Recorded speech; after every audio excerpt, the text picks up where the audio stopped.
And lifting and rolling the shoulders. I do emphasise this so much because it's so brilliant for opening the gateways upwards into the head. Lift and roll the shoulders.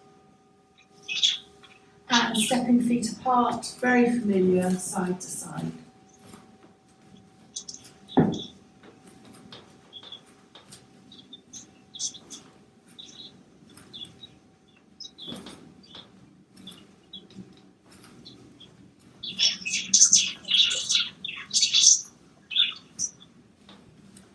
Hello, Patsy.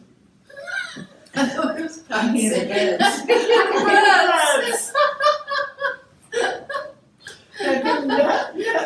As a loving couple, we're going to keep pecking each other. Little tweeting in the background. Sorry, No, they're entertaining us. Absolutely lovely. Dawn chorus.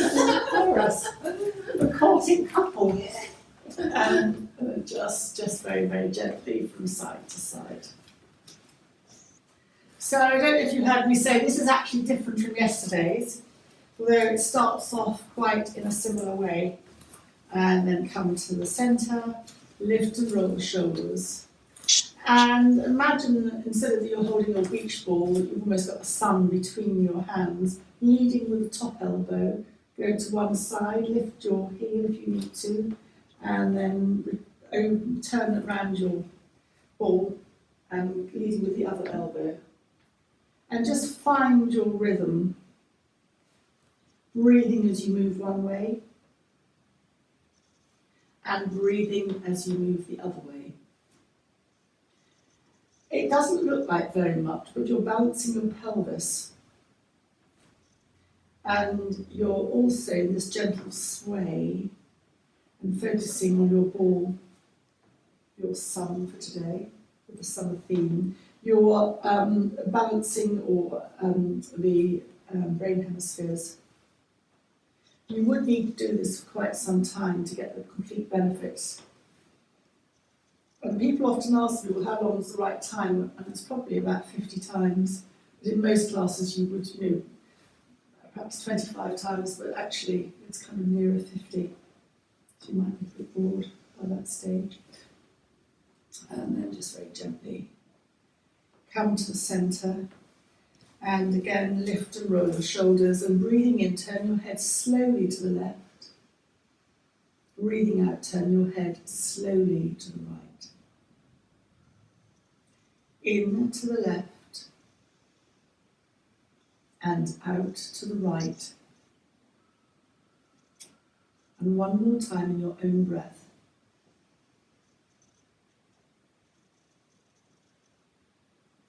And then come back to the centre. Lift your toes and just spread your toes down on the earth. And just slightly sway forwards and slightly sway back. And just see or explore where you might be out of balance. I definitely am. And then just come to the centre as you perceive the centre. Lift up, just press your hands on your thighs. This encourages you to lift your chest. And we're not near a mirror, but if you stood in and looked at yourself sideways in a mirror, sometimes where you think you're standing upright, you're not. You're leaning perhaps slightly forward or maybe slightly back. More often we lean forward. So again, that unbalances our posture. So just again, and same with sitting, if you look in the mirror, you think you're sitting up straight, but you're leaning slightly forward.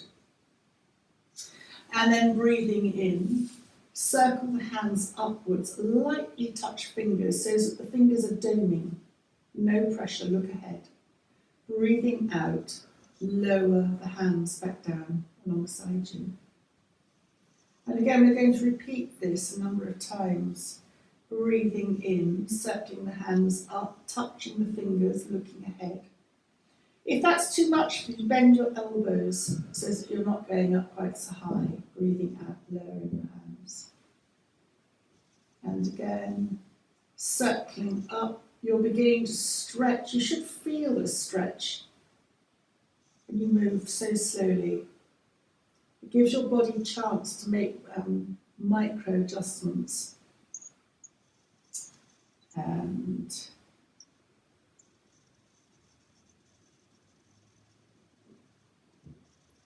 then think of making the next one the last one.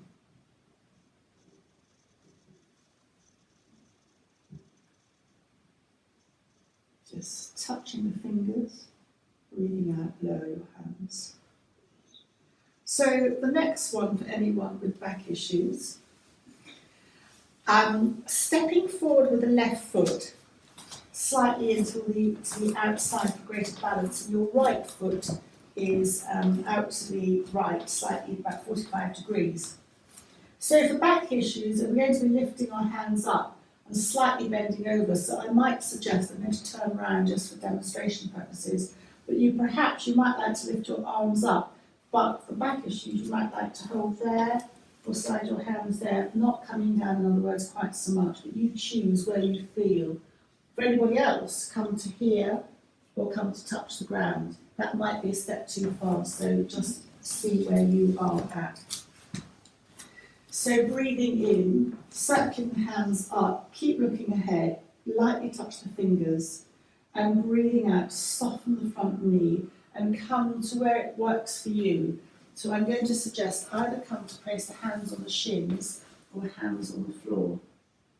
Press both feet down to roll up, and again feel that you can use your hands to support you as you come up. Hands up, touching your fingertips. Breathing out, rolling down, pressing down and rolling up, touching the fingers, breathing out, rolling down,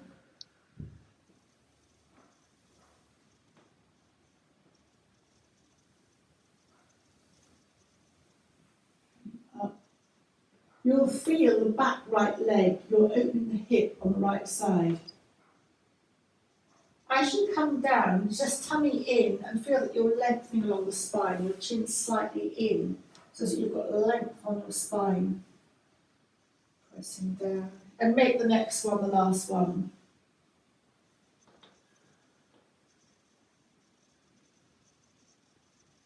You can bend your elbows, bend your knee. Just come to standing up, step your left foot back, lift and roll your shoulders, and then stepping forward with your right foot slightly out to the side if you need extra balance, left foot sort of into 40 degrees, 45 degrees.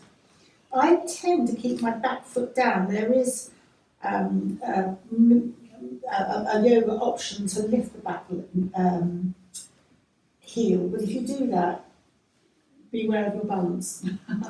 So there are sometimes it works better than others. So up to you. Breathing in, hands up, fingers touch, tummy, lower abdomen in. As you bend your elbows, if you've got a sore back issues, bend your knees anyway and come to where it suits you on the other side. And each side can be different. Pressing your feet into the ground, rolling up. Hands touch. Breathing out, rolling down, lengthen along the back, press your feet down. It's quite hard pressing your feet down and coming up, even from this gentle position. So when you come back up again, you can just explore putting the weight onto your back foot perhaps a little bit more, but again, almost leaning back to come up. It takes the weight off the front foot. And then make this next one the last one.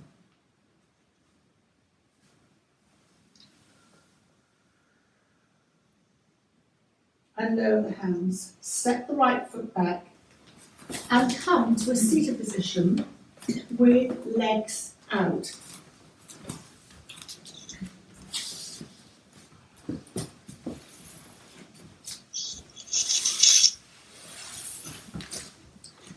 Lift the flesh out from under the bottom. Hello, Pat. And just very gently touch your fingers to either side of the mat, lengthening the body, and then take the finger or hand position that suits you. Classically, it would be fingers pointing forwards in Dandasana. That's quite a strong movement, particularly on the wrist, so just take it to where it suits you. And just very gently circle your ankles a few times in one direction, waking up the feet.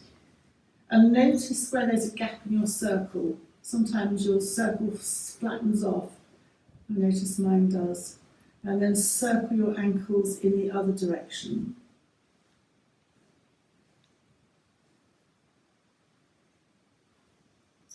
And then keeping your heels engaged to the earth, just sway your feet from side to side. Hopefully you can see me. And it's you can then just really speed it up. And then big toes towards each other, big toes away from each other, so it becomes an invert, evert, invert in and evert out. It's just moving your ankles in slightly different ways. As we get older, the likelihood of falling seems to increase. It's the ankles, again, and wrists that need to be flexible to sustain the fall. And the wisdom is that if you do fall, and you can try and remember, come to just releasing the feet. If you dome your hands, I know that's difficult when you've got a split second to think about it, but if you dome your hands and then go down, it distributes the fall more evenly. Whereas we tend to just go flat on here, on the heel of the hand, and that then puts a very sharp angle on the wrist. But the yogic wisdom for things like downward dog is that you flatten your hands and flatten the knuckles down. And a doctor I've been doing some training with says if you look at gymnasts you slow it down, you'll never see them putting their hands flat onto the ground. They dome their fingers, which is a whole different science. It spreads the strength, and then as they dome their fingers, they almost then instantly flatten them down. So they've got a split second where it's flat, it's almost like that, as coming down. So I appreciate that having a fall, you're not going to have necessarily thinking of that, but if ever that does happen, try and minimise it by doing that. So just circling the wrists. If you're finding sitting up straight a strain on your lower back, then just place one hand down and do one hand at a time. And then just clasp the hands together. And I can't really explain it, but I hope you can see that you're going like this, just moving your wrists one way and then moving the wrists the other way.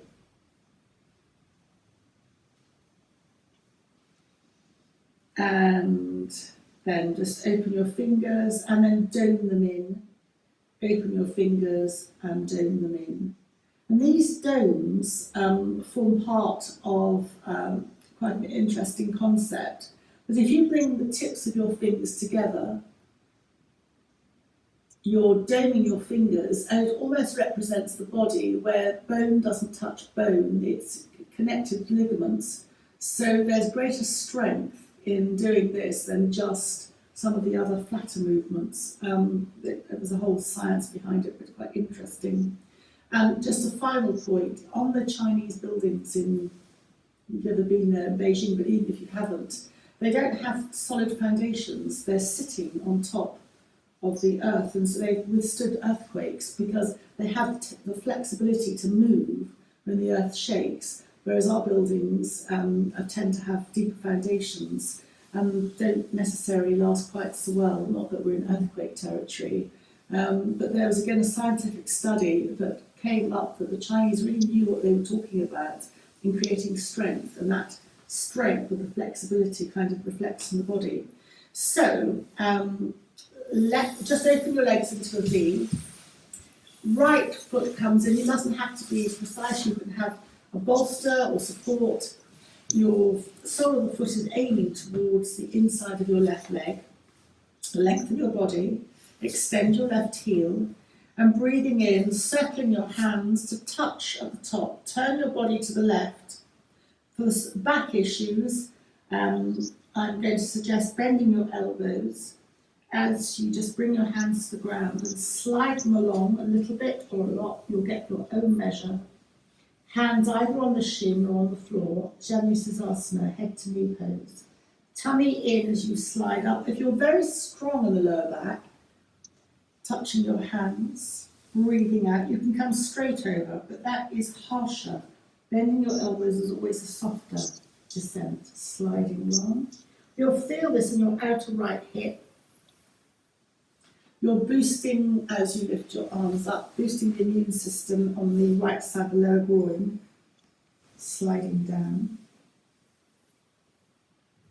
Keep your left heel extended, very easy to forget that. Breathing in, tummy in, lower abdomen in towards the spine. So you slide down to where it suits you. And make the next one the last one as you slide down. Just stay here for an in and an out breath. So coming forward like this encourages the breath to the back rather than the front. You often shallow breathe. This kind of reverses that. And chin slightly to chest activates the vagus nerve. Activating the vagus nerve calms inflammation. So generally forward bends are deemed very restful for the brain. And then breathing in, coming up. Just lift up your right leg and hug it into the chest. And then very gently support it as you stretch it out along the ground, extending the right heel. And take your hand to the left side as you bend up the left knee and open it gently to the left. Doesn't have to be precise at all. Extend your right heel. Just touch your fingers to the ground, and you can either turn towards your right leg here or turn towards your right leg as you lift your hands up. Then you might like to turn, whatever suits you. Bending your elbows to make it softer for your back and sliding down a little bit or a lot. Feel that on your right outer hip. Breathing in, sliding your hands up, circling, touching your fingertips. Breathing out, sliding down. Head to knee, Janusasana. Ticks many boxes. It's a forward bend. It's a rotation, which is aligning for the spine. And in this case, on the left side, is opening the left groin, which connects into your lymph. And your lymph flow at the lower level. And make the next one your last one. Just stay here for an in and an out breath.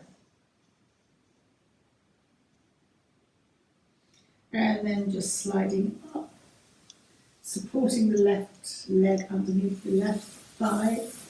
Just bounce your legs and either rub or tap your legs, whatever works for you. Just almost like dry skin brushing, just boosting the circulation.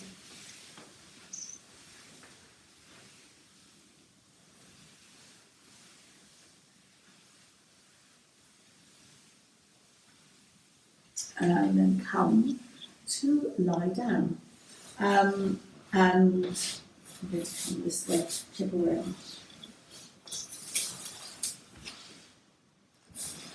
Bend your knees, feet are hip width apart. This should feel very nice for lower back issues.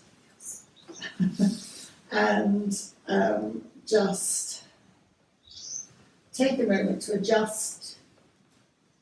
And then just very gently turn your head to the left as you breathe in and turn your head to the right as you breathe out.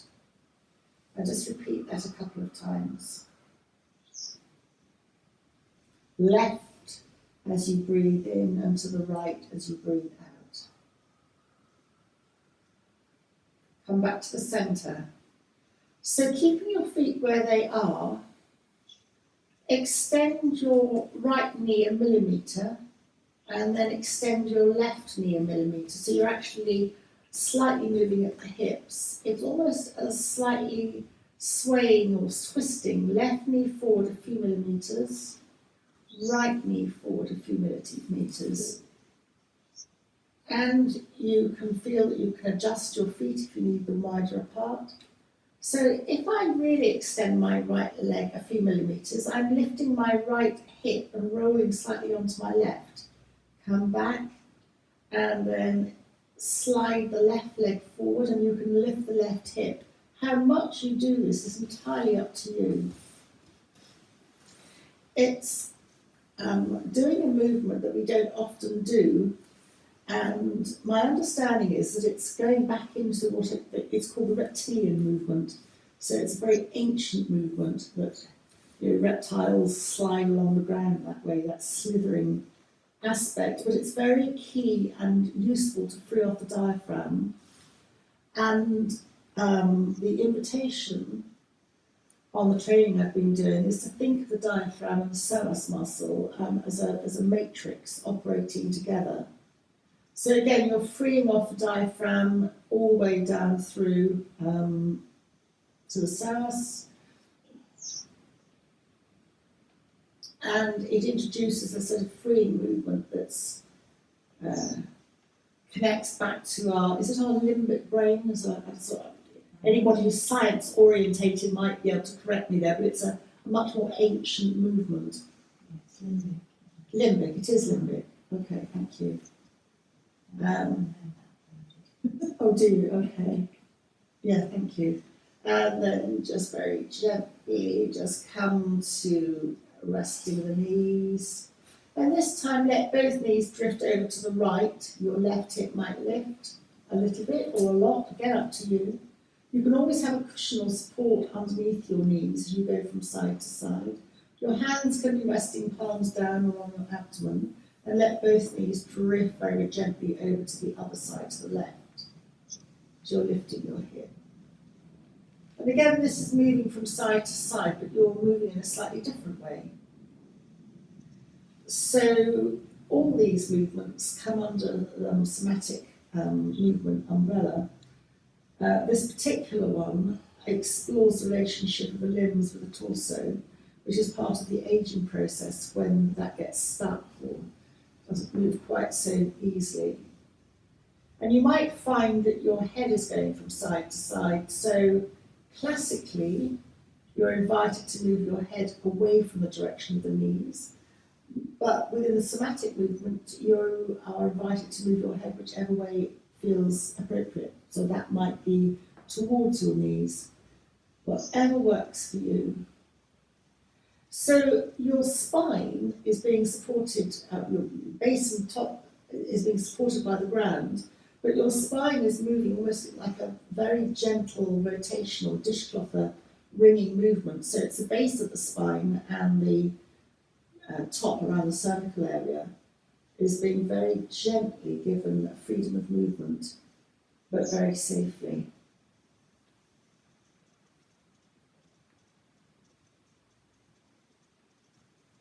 And then come to the centre, let everything drop. And with your hands, either having them there, palms down, if they were on your abdomen, or like an A, or out to the side. So again, I really hope that you can follow what I'm saying. Stay where you are, but if you would like to see me, I'm going to sit up, because it's like a dishcloth, ringing action, where you almost go one way and then the other way, almost wringing a dishcloth out from side to side. One palm turns up, the other palm turns down. And this, with you being on the ground, supports your arms and allows freedom of movement in the shoulder socket. So again, this comes within the somatic exploring movement, where we can stiffen up a little bit. And then just very gently come to relax and release. And then come to your hands come in a little bit, either palms down alongside you, or I was going to say rest on the abdomen, but keep them palms alongside you. And bending your elbows, just slide. You can have your arms out and just circle them upwards. I like my elbows bent and slightly lifting off the ground. Almost make a circle up and then down, but perhaps keep your elbows on the ground or low to the ground. Breathing in and then breathing out. And just one more time to explore that circular movement with your elbows perhaps brushing the ground. I get to a point where I've got to lift mine off. And then down. And now just start to move the back by doing a pelvic tilt. So flattening your back to the ground as if you're going to lift your bottom and then just releasing. So there's a little gap underneath your lower back. Flattening your back as if you're going to lift up and then release. No tensing, just a very natural movement. And then you're going to combine those two movements optionally, where you slide your elbows up as you lift up slightly. You actually do lift your bottom off the ground this time. Chin tucks in. Breathing out, so it's a form of bridge. Circle your arms down, your bottom reconnects to the ground. Pressing your feet down as you slide your elbows up. They don't have to stick to the ground. You can stretch your arms above you if you like, your chin comes up to your chest, and start to breathe out. Then start to lower back down to the ground. And one last time, however works for you, you might just lift your elbows up rather than circle them. And breathing out, lower your arms, lower your bottom back down to the ground. And when you're ready, hug one knee and then the other knee into the chest. And just then rock gently from side to side. And again here, you can rock really onto your side or a little bit onto your side. So you can roll a little bit, almost that your elbows are pushing you from side to side. Remember to bring your head with you. It rolls on the back of the head. And then come very gently to the centre. And just then place your feet on the ground.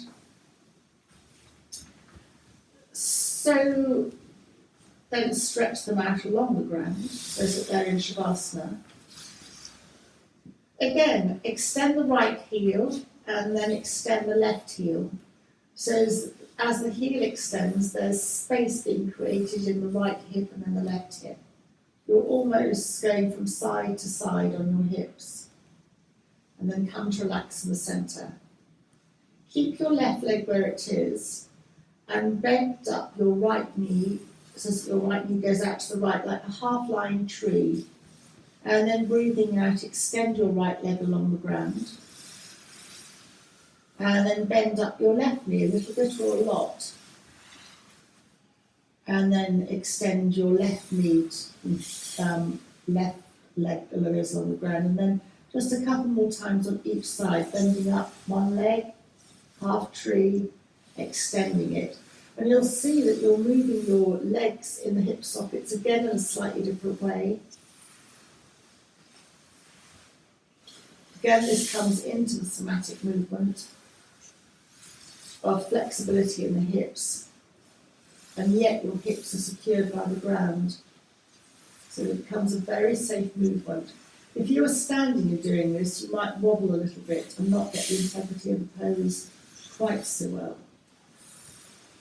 And then just relax both legs, just circle your ankles in one direction and circle your ankles in the other direction. And then roughly bring the soles of your feet together in a very low Baddha Konasana, toddler's pose. Hands on the ground, and just roll both to your left side so that both knees come together, your right hip lifts up. Open your knees as you come back to Baddha Konasana and then roll to the right side and your knees go over to the right, your left knee goes on top of your right. So hopefully you've got the idea, open your knees out like a butterfly, rolling onto your left side Both knees go onto the left. You go onto the left as little or as much as you like.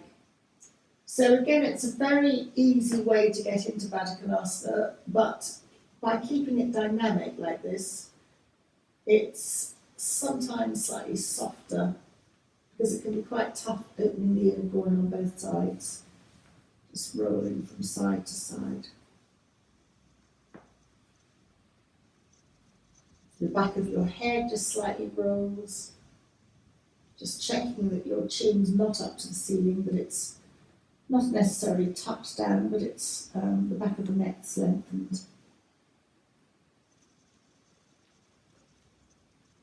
And then come to knees, back up to the ceiling, feet hip width apart. Just maybe lift your bottom just to settle your back on the ground, and keeping your right leg where it is, hug your left knee into your chest. Let your left knee drop out to the left a fraction and hold the left knee with the left hand, and place the right hand on your hip bone. And just circle the left knee a few times in one direction. Again, we can do this with both knees, we often do, but doing it one at a time in an asymmetrical movement can be quite soothing, and you get into a deeper turn, and then circle your knee in the other direction.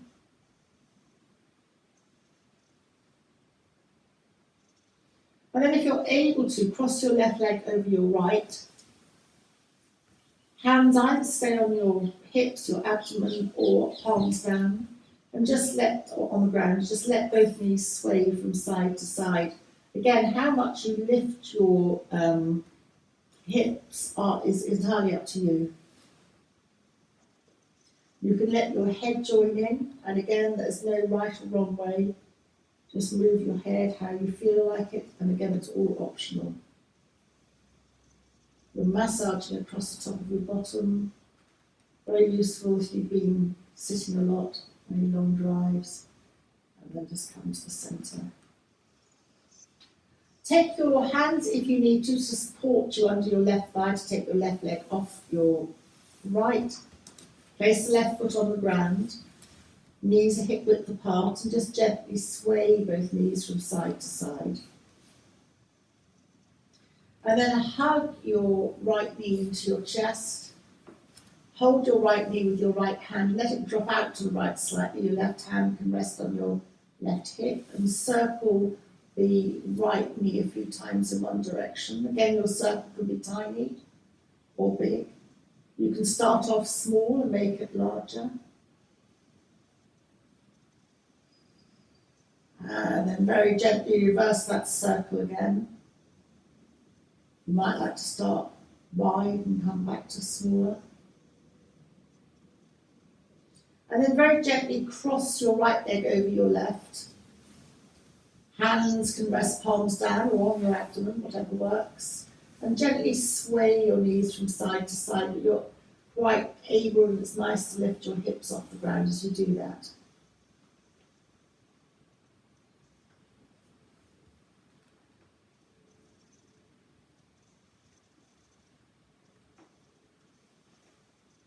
Massaging across slightly lower along your top of your bottom. It's right where you might put a tennis ball, a soft tennis ball, on the top of the bottom. There's a major acupressure point there. And then very gently come to the centre. And uncross your legs, just again sway the knees from side to side. And then hug one knee and then the other knee into the chest. Hold your legs underneath, so place your hands underneath your thighs. I like to clasp my hands and just very gently raise the legs. You can keep your knees bent to the ceiling as you sway gently from side to side. Like seaweed, just slightly moving in the water. It's not a big movement, it's just a very gentle inversion. Just check that your chin's not shooting up to the ceiling, that the back of the neck is, when I say long, that it's just slightly extended. They're not crunching up in the back of the neck at all.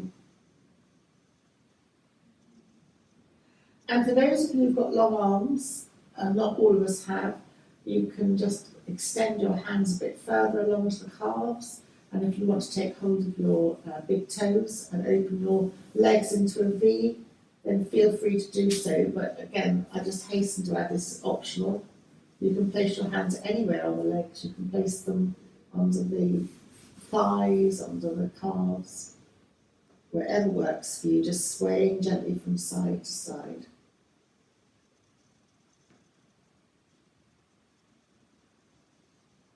And then just very gently bend the knees in, and just once more, this time you're hugging your knees into your chest, but still holding your knees. Let them move away from you to arm's length. Hugging the knees into the chest as you breathe out. And let them move away from you to arm's length. You can, just as you keep doing that, just really comfortably hug the knees in with your hands to the side. If you wanted to bring in an abdominal focus, you would use the tips of your fingers and let the abdominal muscles do the work, which is harder work for your lower abdomen. But if you're particularly interested in a core experience, then this is the preferred classic yogic way. But it's, I quite agree, much more satisfying to hug in with your hands at the side like this. You're moving up and down effectively your lumbar vertebrae, your L4 and your L5. So this is where we do all the heavy duty hard work of twisting and turning. So this is almost like pulsing and massaging your lower spine yourself. And then very gently just hug the knees in and just subtly rock from side to side. And then taking your time to roll to one side, to the right, if that's accessible to you, is away from your heart, or just to rock up. Take your time again to come to a seated position.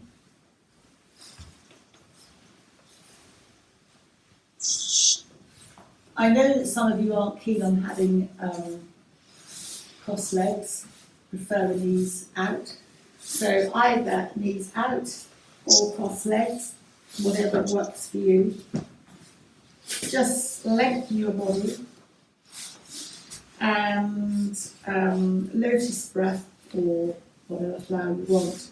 Just breathe in, opening the petals of your left hand. Breathing out, just let the petals come together by touching your thumbs to the fingers. And then breathing in, opening the petals or fingers of your right hand. And breathing out, just let the petals touch. Breathing in, opening the left hand, closing. And breathing in, opening your right. And closing. And just take a few breaths in your own breath pattern.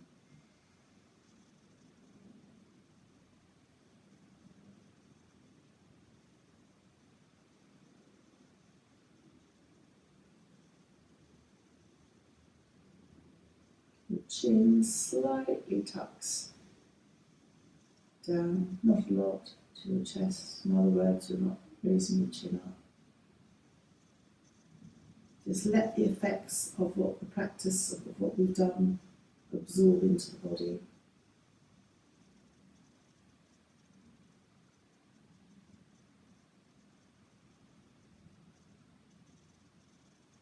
And then very gently come to finish your breath. Just let your left hand slightly drift to the left and raise your right elbow, chin in. Just come to a gentle lateral stretch. You can be on your fingertips in that domed position, or you can come down to your elbow, chin in, tummy in, as you press down with your left elbow or left hand to come up. And then just walk your fingers slightly to the right, bending your left elbow, I had to think there for a second, and coming over, either fingers domed, or you can come up, lifting your hip where it's supposed to be on the ground, coming over to the right, coming up. And then very gently, just walk your fingertips not very far ahead. This is meant to be a gentle forward movement as you come forward. And then very gently walking your hands back. Breathing in, raising your hands up, half up. Breathing out, bring your hands to the heart. Breathing in, hands circle to a cactus arms. Breathing out, bring the hands back to the heart. Breathing in, circle to cactus maybe. It's almost a fluid movement as you bring your hands back. And then we come to, as you breathe in, opening the hands, but this time touch your feet, anywhere on the feet, connecting to the earth, the physical world. We're going to go through the body. Breathing in, circle your hands and just bring them to somewhere along the lower abdomen, connecting to the astral part of us, desire, and it's the world of becoming, the fluidity. Breathing in, circling your hands and come to the navel.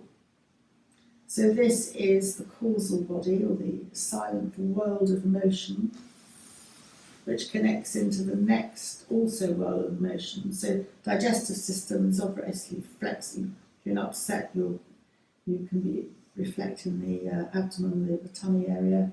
Breathing in also, bringing your hands to your heart. So this also obviously is emotion and connecting to the heart. And then breathing in, circling and bringing your hands perhaps to below the throat. So it's creativity, world of creation and generation. Breathing in, circle your hands and just touch lightly your fingers to your mid-brow. So this is the centre of intuition, but the world of almost knowing. And then circling your hands and just touching them lightly to the crown of your head. So this is where we connect into the world. It's our magnetic, energetic field extends, of course, beyond this, but this is symbolic of here. And then circling your hands and just bringing them back to the heart. Chin slightly to chest. Take a bow for yourself.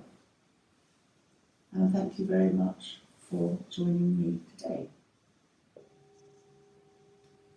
Thank you. Oh, thank you. Thank you.